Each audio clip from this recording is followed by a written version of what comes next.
This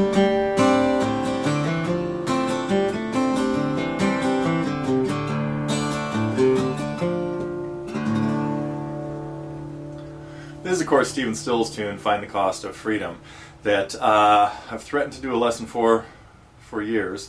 Finally have gotten around to it. It's up as part of the Target program at TotallyGuitars.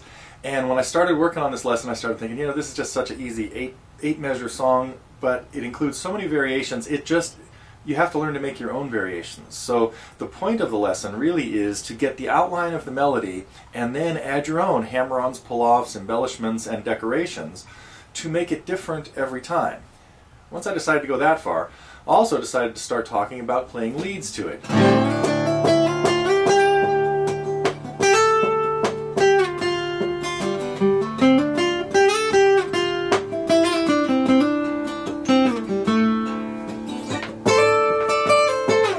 Not ever playing a specific lead that Stills played, but just playing in the manner that he did using the mode or modes that he did at various times.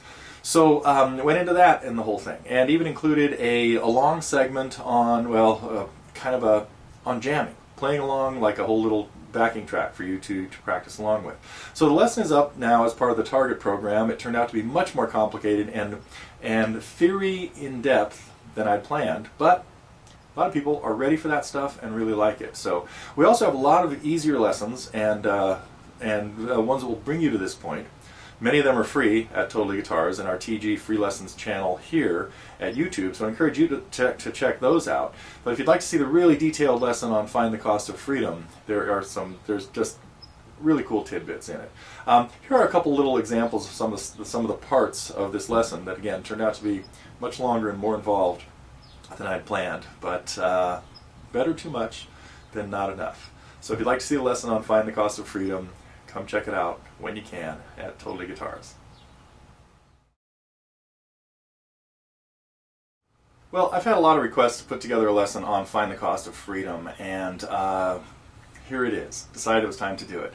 So we're going to look at a lot of things in this lesson, even though it's an 8-measure song. It's just a simple little melody picked out with using mostly kind of focus picking techniques, kind of like Neil Young does in a lot of songs. So we're going to be playing this with a pick. Stills plays it frequently with fingers, but we're going to be doing it as a strumming song. And the idea is to really just pick out the main melody and then keep strumming with what else is going with when you have no melody notes or sustained melody notes.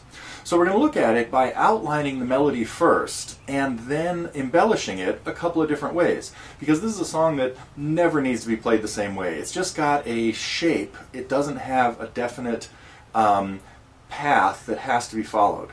It is an 8-measure progression that we want to just play over and over and over, and we will talk about improvising over it, particularly in the tuning that it's in. So we're going to be looking at this in double drop D tuning, 6th string down to D, and the 1st string down to D. So when you play a D chord, you'll play it as you would normally finger it, except with the 1st string left open. And what that gives us is a D5 chord, a modal chord, meaning a chord that doesn't have a major or minor sound. As a matter of fact, it's not committed to any kind of sound, and because it's just an open 5th. And that gives us the opportunity to improvise in a lot of different modes. So that's something else we're going to get to later on in the lesson. But the first point of the lesson is going to be to learn the melody, just a simple accompaniment.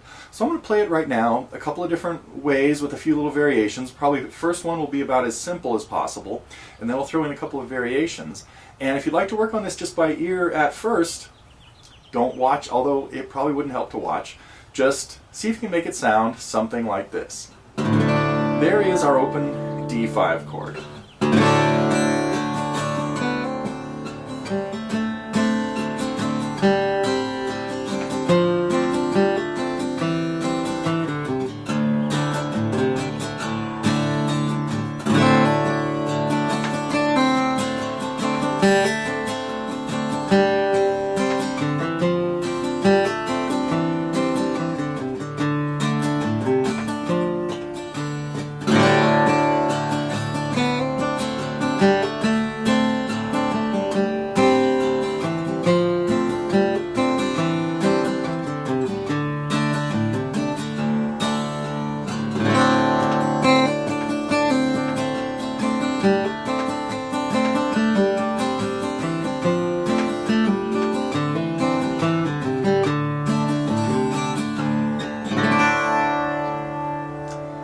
So there were a few variations, all just using kind of hammer-ons and pull-offs and trying to pick out individual melody notes at various times. And you could hear that sounds like the song. Now we also will take a look at, so I'm going to break it down. What I have is a sheet of tab that shows what I'm calling the outline of the melody. Play that, we'll talk about that in the next segment. And then a couple of variations. So I've got a couple of specific ones written out.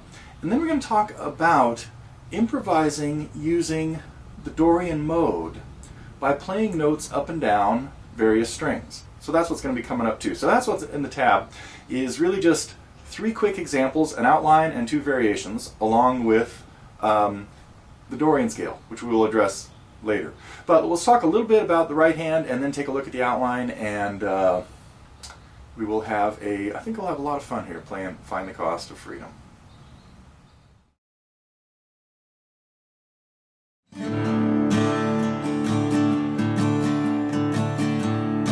want to talk a little bit about the strumming and just the right hand technique in general. Again, I'm in the double drop D tuning, 6th string to D and 1st string to D, and I'm holding the pick very loosely, and I'm typically going to be just keeping up well, very important to this song, that you keep up a steady motion of down, up, so a constant flow of 8th notes. 1 and 2 and 3 and 4 and 1 and 2 and 3 and 4 and. But you don't hit every stroke, and sometimes you would play just a couple of strings. Now what I'm doing there as an example is aiming for the 6th and 5th strings on beat 1, and then the higher strings on beat 2.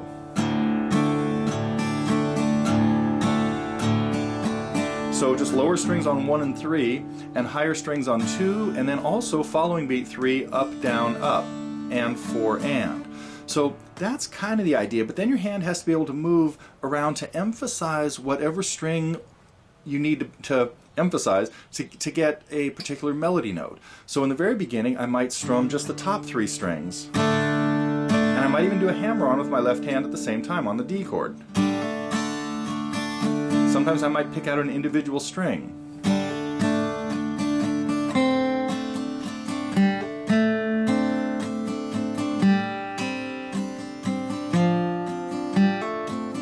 The whole time, I'm keeping my hand moving at this constant flow of down, up, down, up. So this whole idea of focused strumming is absolutely crucial to this song. That what you're really just trying to do is make sure your hand keeps moving and hits whatever string or area of strings needs to be done at one time or another. So in the tab, I've got the important notes, kind of the melody notes, written out, but I don't have any of the strumming written out. Basically, you're going to add strumming in when you have a break in the melody notes.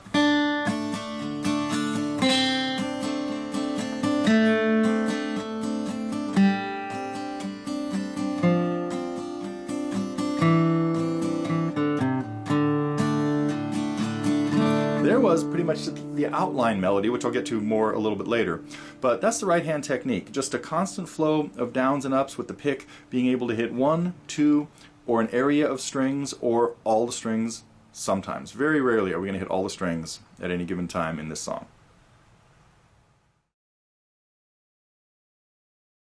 I referred earlier to an outline of the melody, and this is just the kind of the crucial notes. It's a simple descent down a scale, and it's really mostly a pentatonic scale. We just have D's, C's, A's, G's, and F's in it. No, and E's. So there's 6 notes in it.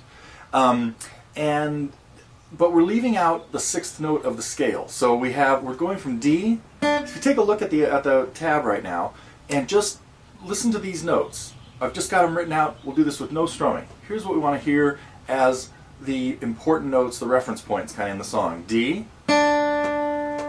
C, A, G, F, E, and a little run.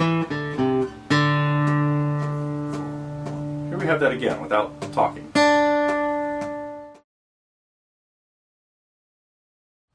want to talk a bit, maybe a lot, about the Dorian scale or the Dorian mode. And it is a pattern of notes that just goes from the starting point to the ending point, notes that are an octave apart, following the pattern that we get by going from D to D with no sharps and flats in it. So the notes of a C scale are all natural notes. The notes of a D Dorian scale are all natural notes. They just start and end on D. So we would number D as the first note of the scale, and we would see where the half steps now fall in this scale.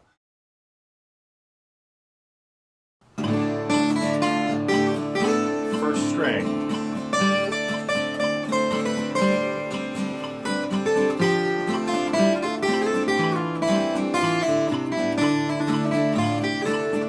Second string.